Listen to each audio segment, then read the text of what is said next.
মানবজাতির কলঙ্ক শেখ হাসিনাকে ক্ষমা করা যাবে না বলেছেন মির্জা ফখরুল। দুর্নীতিমুক্ত দেশ প্রত্যাশা। মানবতা বিরোধী অপরাধের মামলায় ট্রাইব্যুনালে আনিস পলক সহ সাবেক 9 মন্ত্রী। 15 অক্টোবরের মধ্যে তদন্ত শেষ করার নির্দেশ। শান্তি শৃঙ্খলা স্থিতিশীলতায় সেনাবাহিনীর ভূমিকার প্রশংসা ডক্টর ইউনূসের। কারফিউ এবং দেখামাত্র গুলি নির্দেশনার সেই 20 জুলাই আজ।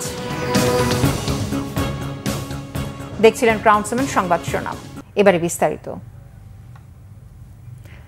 বিএনপি মহাসচিব মির্জা ফখরুল ইসলাম আলমগীর বলেছেন, মানবজাতির কলঙ্ক শেখ হাসিনাকে কখনো ক্ষমা করা যাবে না।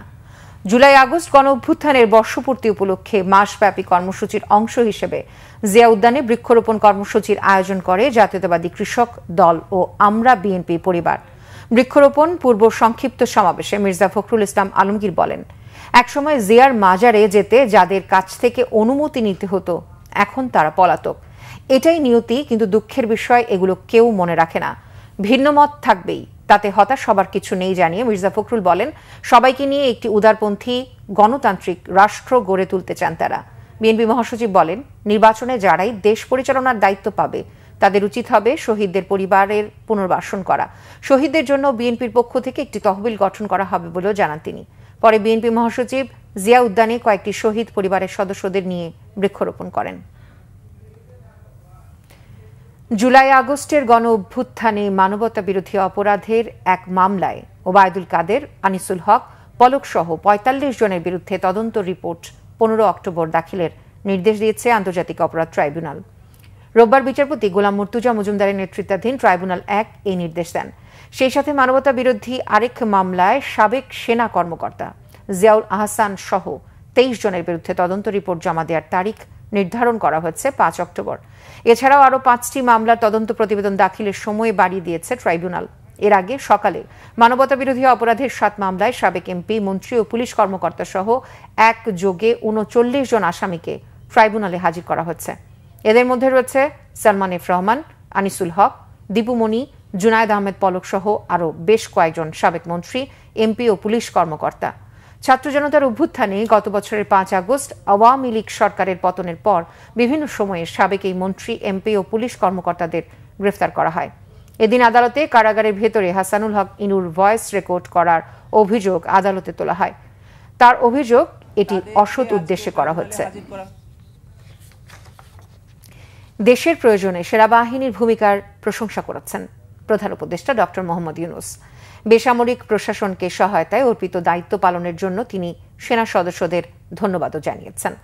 ঢাকা সেনানিবাসে সেনা সদর নির্বাচনী পর্ষদ 2025-এর উদ্বোধন করে প্রধান উপদেষ্টা বলেন, সেনাবাহিনী দেশের স্বাধীনতা ও সার্বভৌমত্ব রক্ষার দায়িত্ব পালন করছে। সেই সাথে অভ্যন্তরীণ শান্তি শৃঙ্খলা, স্থিতিশীলতা ও দুর্যোগ মোকাবেলায় বেসামরিক প্রশাসনকে সহায়তায় গুরুত্বপূর্ণ অবদান রাখছে। প্রথম পর্বের পদোন্নতি পর্ষদে সেনাবাহিনীর কর্নেল ও লেফটেন্যান্ট কর্নেল পদবীর কর্মকর্তাদের পদোন্নতির সিদ্ধান্ত হবে। প্রধান উপদেষ্টা এক্ষেত্রে রাজনৈতিক মতাদর্শের ঊর্ধ্বে যোগ্য নেতৃত্ব প্রদানে সফল অফিসারদের পদোন্নতির জন্য নির্দেশনা দেন।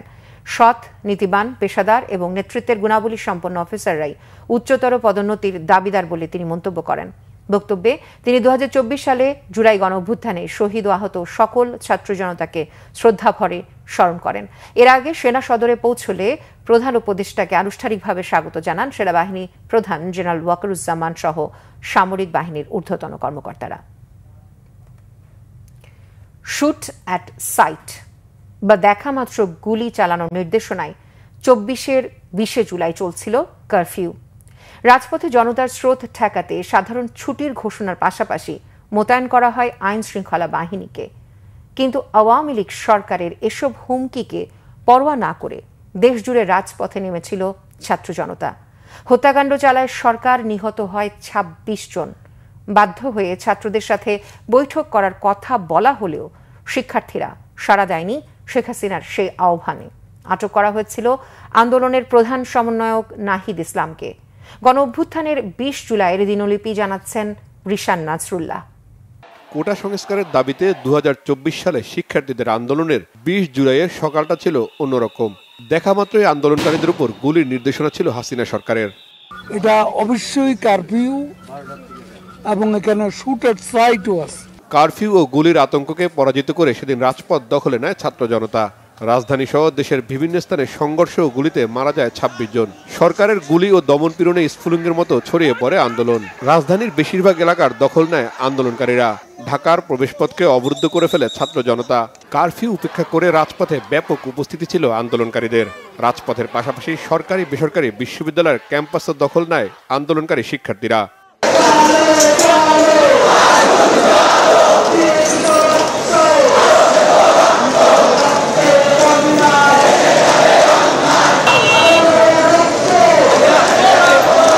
মেট্রো রেল সহ সরকারের বিভিন্ন স্থাপনায় আগুন লাগিয়ে দেয় আন্দোলনকারীরা। আন্দোলন দমনে নির্বিচারে গুলি করে আইনশৃঙ্খলা বাহিনী। কোথাও কোথাও ব্যবহার করা হয় হেলিকপ্টারও।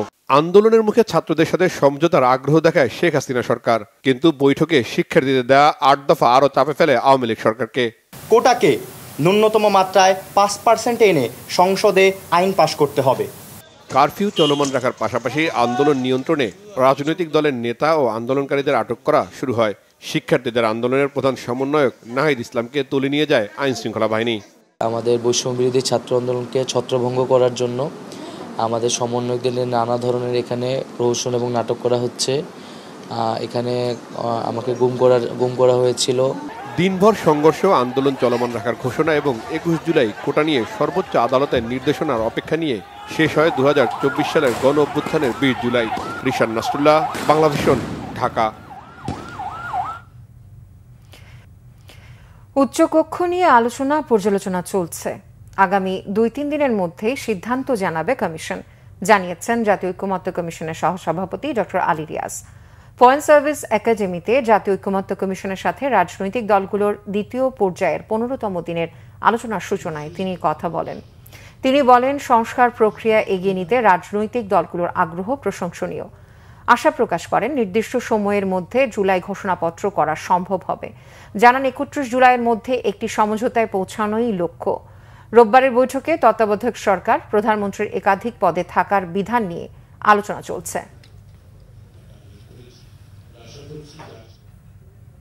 এই ছিল এখনকার মতো। পরের সংবাদ সন্ধ্যা ৬টায়। এর আগে ৫টায় নিউজ টপ 10 দেখার আমন্ত্রণ রইল। ধন্যবাদ এতক্ষণ সাথে থাকার জন্য।